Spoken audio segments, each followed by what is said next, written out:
সীতাকুণ্ডে শহীদ রাষ্ট্রপতি জিয়াউর রহমানের ৪৪তম শাহাদাত বার্ষিকী উপলক্ষে গণসংযোগ অনুষ্ঠিত। চট্টগ্রামের সীতাকুণ্ড থেকে মোহাম্মদ রমিজ আলের পাঠানো তথ্যে বিস্তারিত। চট্টগ্রামের সীতাকুণ্ড উপজেলার কুমিরা ইউনিয়নে শহীদ রাষ্ট্রপতি জিয়াউর রহমান এর ৪৪তম শাহাদাত বার্ষিকী উপলক্ষে বাংলাদেশ জাতীয়তাবাদী দল বিএনপি গণসংযোগ কর্মসূচি পালন করেছে। শুক্রবার বিকেলে কুমিরা ইউনিয়নের ৫ ও ৮ নং ওয়ার্ড এলাকায় গণসংযোগের অংশ হিসেবে স্থানীয় কলকারখানা, হোটেল, রেস্তোরাঁ ও বাস ট্রাক সহ বিভিন্ন পরিবহনের চালক ও শ্রমিকদের মাঝে লিফলেট বিতরণ করা হয়।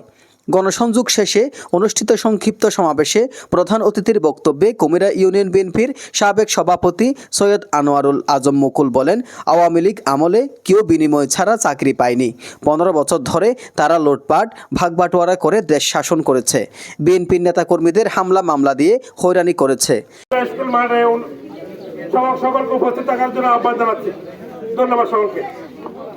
গণসংযোগে সভাপতিত্ব করেন কুমিরা ইউনিয়ন বিএনপির সাবেক সভাপতি ও আহ্বায়ক কমিটির আহ্বায়ক ইদ্রিস মিয়া মনির।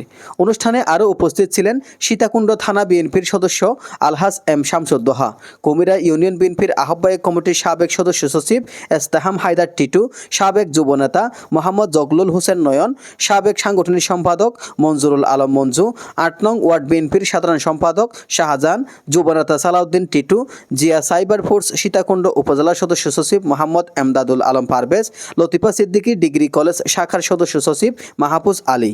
এছাড়াও বিএনপি ও এর অঙ্গ সহযোগী সংগঠনের বিপুল সংখ্যক নেতাকর্মী গণসংযোগে অংশগ্রহণ করেন। এজান নিজামুদ্দিন, ডেস্ক রিপোর্ট।